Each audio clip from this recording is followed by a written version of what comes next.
Oo nga eh. Oo, parang Bali. dalawa yung magiging crowd control. Let's see kung ano nga ba ang kukunin ng Hitman this time around. Siguro. At ayun na nga, Kufra. Kufra pick para kay Rene J. At dito na nga nagtatapos ang ating drafting phase. We have burst damage na nagmumula sa Blacklist International. And for the side of Echo, meron naman silang mabilisang rotations with the Black Dragon form. Ano bang pwedeng abangan in the early game?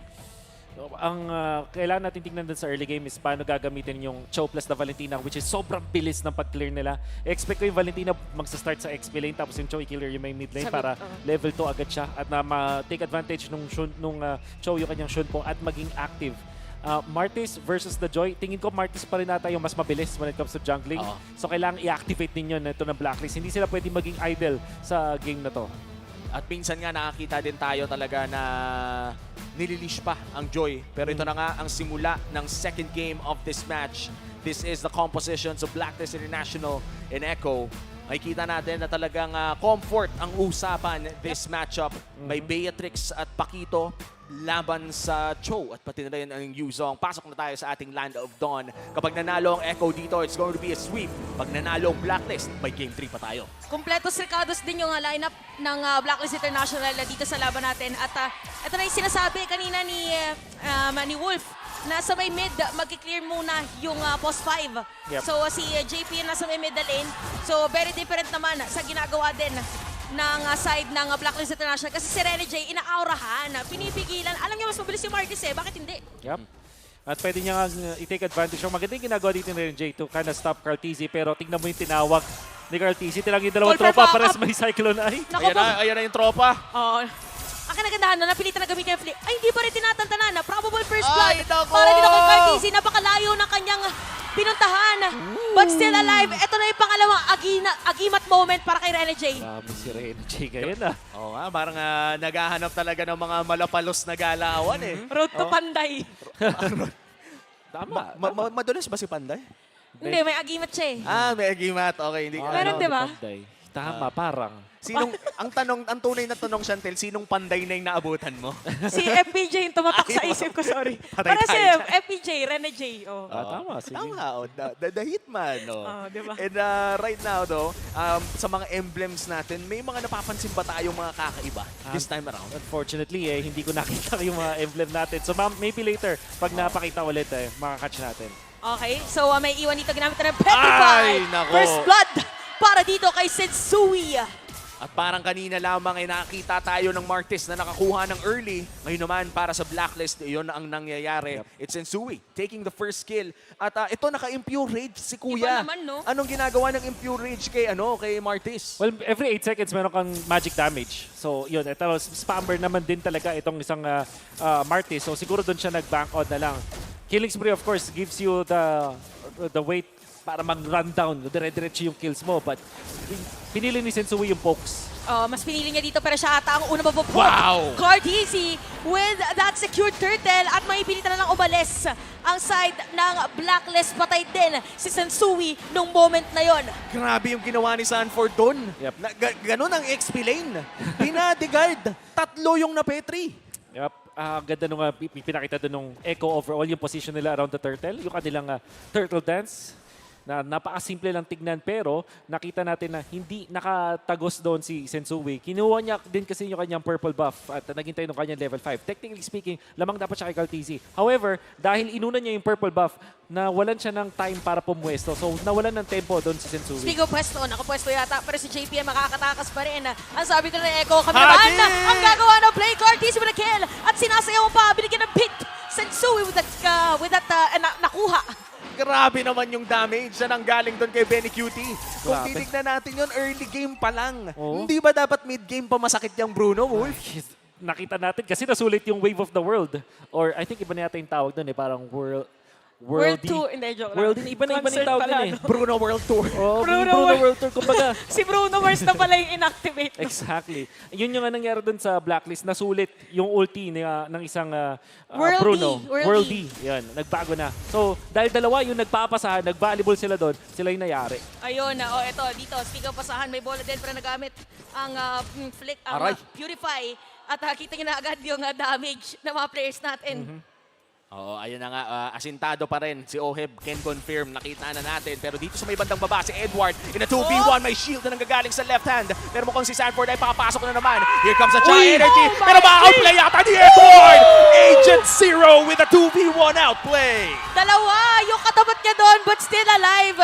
Talagang hindi makakwestiyon ang mastery of Edward. Grabe. Pagdating sa Pakito, tiniis niya. Lahat na, Grabe. subok na ng panahon, lahat ng mga training, init at lamig sa ilalim ng tore ng moment na yon. May kanta pa, may Ayop na Tiger pa doon. Ito, nasa eye muna tayo ng turtle dahil itong pag-aagawan ng ating mga players. Pero sipang na ipalayo na agad. Kaya naman pala, kasi si Cartesi nandun din para sa retribution. Siya na lang muna magiging bait at hindi babayag ang blacklist na hindi makakakuha ng isa. JP para sa Turtle, sulit ba yun, Wolf? For sure. Yung Echo, ginagawa lang nila dito yung all display in the book kapag 50-50 yung Turtle. Stun mo lang yung kalaban. That's what we saw from game number 1 and now Turtle number 2 para sa Echo. They may have sacrificed ito si JP but na-secure nila yung Turtle. At again, tempo yan na kinokontrol dito ng Echo. Kung hindi lang sila talaga na disaster dun sa ginawa ni Edward dun sa may bottom lane, mataas na yung kanilang lead. Asistando. Jay. Si Benny Cutie yata ang magiging target nila doon. Pero alis na lang muna si JP nandito na rin.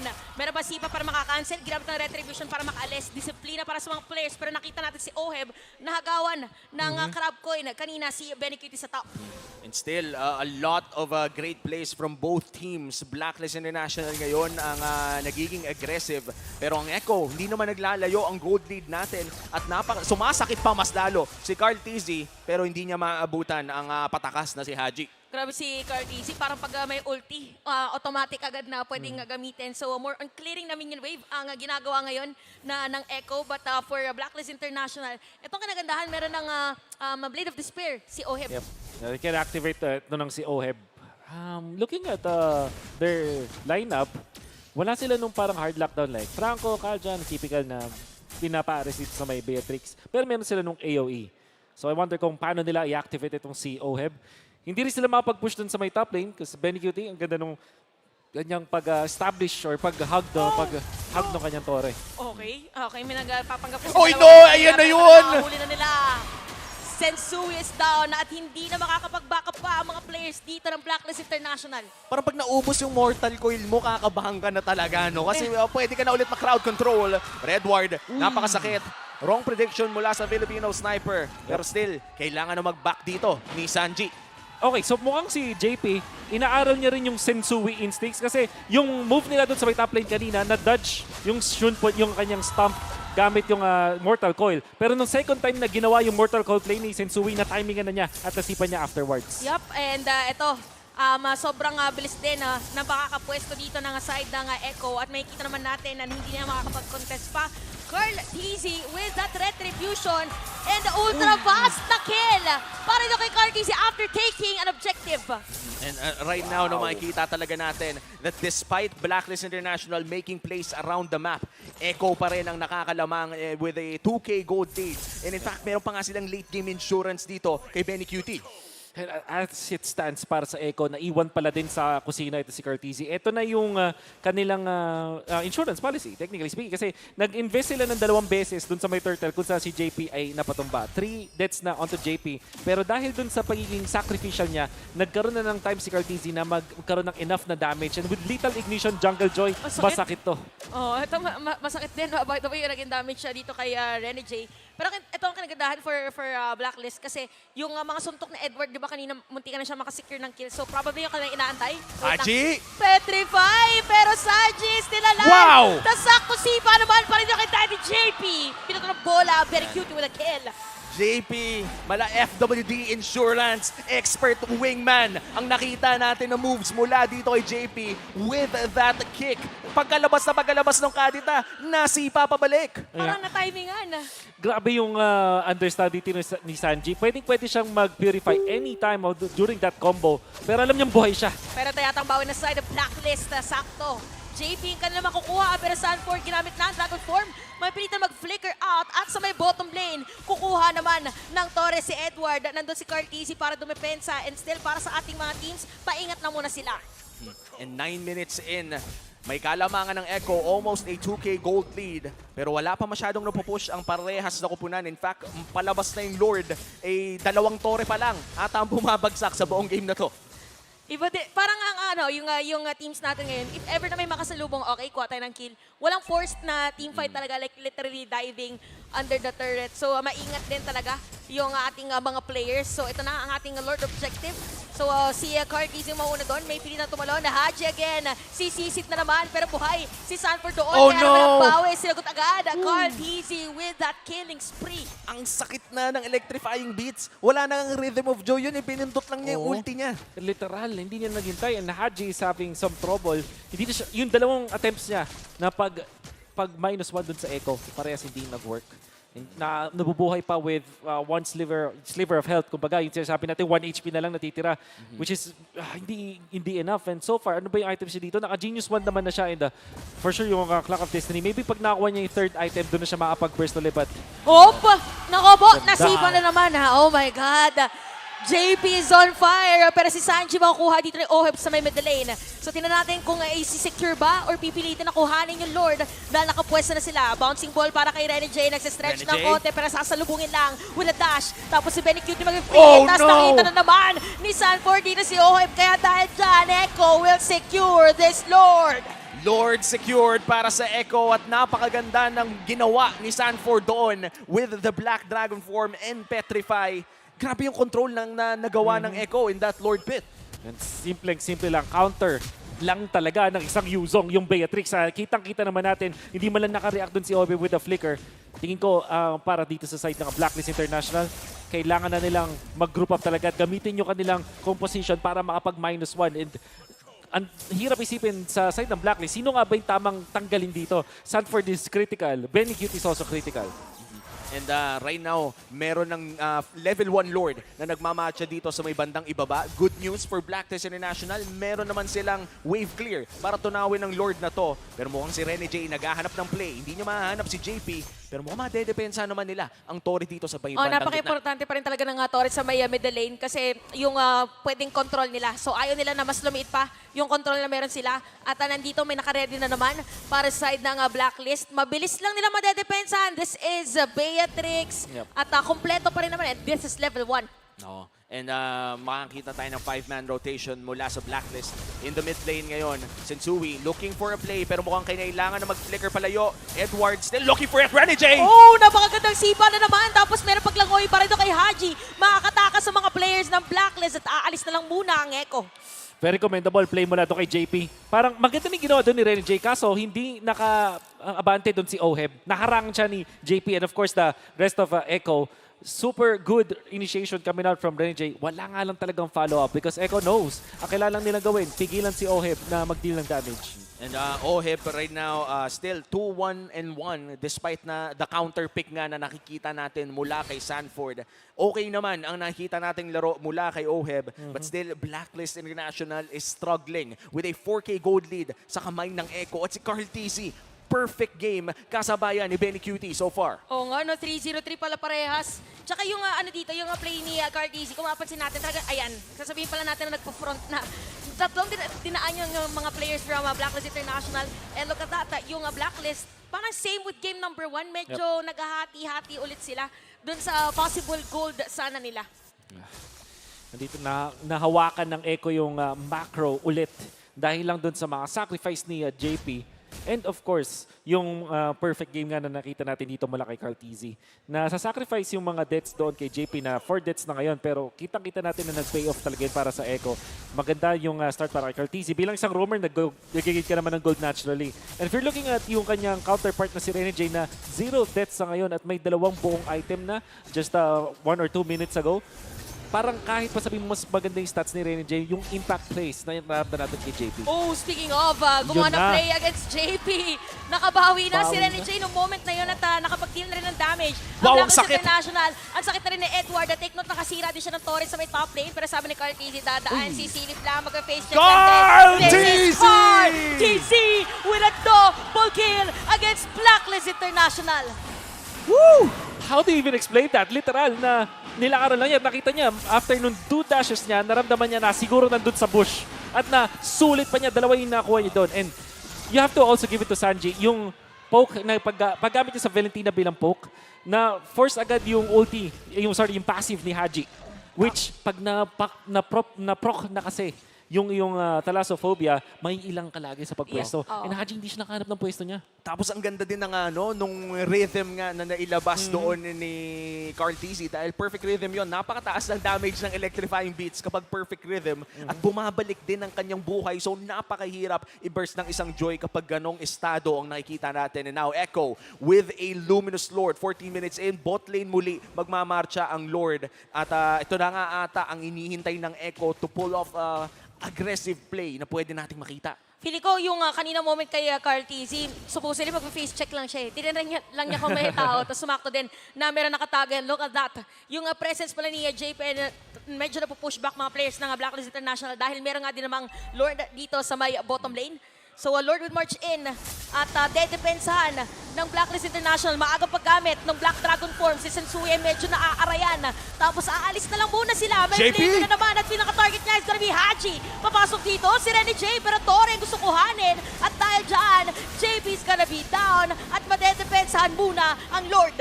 Nakakuha ng panibagong buhay doon si Haji at hindi naging sapat ang oras ng Echo para makapitas ng isa. Pero still, mission successful with that inhibitor in the bot lane. Napigilan doon yung combo na gusto gawin doon ni JP with the Way of the Dragon. Blacklist International nakahinga ng kaunti. Sanji daw, nakapag-pop siya ng kanyang Purify. Yun na sana yung target ni Haji for the combo. At nakahanap na siya ng magandang angulo. With the Divine Glaive, sure, makapag one-hit na siya. But very nice Purify coming out from Sanji to save himself. And now a Death Bush strategy mula sa Blacklist International. Ang tanong ay alam ba ng Echo na nandun sila at lumiit ang gold lead ng Echo mula 9K ay bumaba na ng 6,000. Carl TZ still looking for his next big kill pero nasalubong niya ang Hitman! Nakabos At ako'y tutuloy na nila! Napaganda. Total shutdown para dito sa Blacklist. Pero may bawi yata ang Echo. Pumasok na dito. Ginamit ang Petrify. Pero Sensui is there. Renegade is gonna be down. At unti-unting hahabol. JP with a Jit Kundo. Meron pa sipa. Walang ultimate. Pero napakasakit dito. Benny Cutie. For Sanford's damage. 8-0! Ni Sensui. At Edward. Target dito ni JP and Sanford. Makakatakas pa rin. Agent Zero. Still alive. 1-for-1 ang sagutan na yon pero unang death ni Carl TZ in this game. Yes, sobrang laking shutdown, of course, na nakita natin mula sa Blacklist. Pero kinailangan nilang spend yung kanilang ulti mula kay Haji as well as kay Oheb. Kung kaya na sana ng damage output ni Oheb na ma-eliminate agad si Carl TZ, just utilizing yung ulti doon ni Renjay, perfect na sila sa Blacklist. But after nung kill nila doon, kinailangan nilang mag-back out kasi wala na silang utilities after. And yun yung naging resulta kung bakit na yataps din si Sensui. Then again, Blacklist, of course, masaya dun sa trade na yun na bawasan nila ng 2,000 gold lead yung Echo. At controlled muli ng Echo ang Lord na ito. And this is their third Lord of the game. Echo once again secures a major objective. Blacklist, dedepensa na naman sa loob ng kanilang base. Parang mas mahirap to somehow for Blacklist at Depensan kasi yung damage din ng Lord ay mas mataas. And for Echo, may nakakapag-recuperate sila pag may -1. Oo. Like nung nangyari sa may top lane kanina. Edward, nag-Malefic Roar. Ang kanyang decision dito, kailangan na niya talagang maging damage dealer. At the same time, siya yung mag-one-shot doon kay Benny Cutie. Problem is, and you'll notice this, hindi pa gumagamit ng Purify doon si Benny Cutie. Like for the past few minutes, hindi natin nakita dahil yung positioning pa lang niya, enough na. And of course, kung paano siya dinedepensahan dito, kung paano nagpipil yung Echo para magkaroon ng magandang oras dito si Benny Cutie. Kanina, nakakita tayo ng perfect game kay Carl TZ at siya yung talagang tinarget ng Blacklist International. Pero sleeping quietly dito si Benny Cutie, not a care in the world, perfect game din para sa kanya. Ito ata ang tinatawag nating calm before the storm. Bagyong Benny Cutie, nag-aabang lang ng oras niya. Echo, conceal play. Namataan si Hoheb pero nandito si Sensui para pigilan ng dalawa. Oy, napigilan nga lang din. At yung side ng Echo ay merong pressure na dadalhin doon sa may middle lane. Ito na yung Dragon. Nahila lang din. May gagawin na place la. Haji, mawala ni Immortality dito. Carl TZ, sakto sa suntok ni Agent Zero. Habang si Benny Cutie magbabato lang ng mga bola. At Blacklist International makakadepensa pa rin. Another major defense mula sa Blacklist International at palapit na ng palipit ang ating mga items. In fact, lock build na parehas ang ating mga gold laner. Exactly. So, two things na gusto ko i-comment. Number one, good chemistry ni Edward tsaka ni Haji. Kitang-kita mo na yung communication nila na once nakita nila si Cartesi, kaya nilang eliminate. Second, Rose Gold Meteor para kay Oheb. Kaya siya nag-survive dun sa talon noon nakita natin dun sa Yuzhong. Very commendable itemization mula kay Oheb. Ito na yata yun, parang for Blacklist ngayon, unti-unti nilang somehow dire-decipher kung ano ba yung inilatag sa kanila na Echo. Pero medyo napalayo nga lang nasipa doon. Medyo delikado yata para sa ng Echo, pero hindi. Buhay pa rin dito si JP at meron ding immortality. Habang yung Dragon ay humahabol na rin. Si Sensui ang target nila. Still has the Energy. immortality. Pag-charge doon. And Edward, Agent Zero sa may batalikod. Kill-spin na para dito kay Oheb. Pero yung World D from Benny Cutie ay napakaganda rin. Nagkakalapit na nga ang mga mundo. Blacklist and Echo. Yung mga team fight natin, wala nang one-sided. Yep. Lagi nang may exchange. At this time, nakikita na natin na masakit na talaga si sniper ni Beatrix na coming out from Oheb, the Filipino sniper. And of course, si Haji na ngayon with the items, confident na siya na kaya niya mag-burst with this combo. And Sanji, napa-overstep dun sa laban na yon.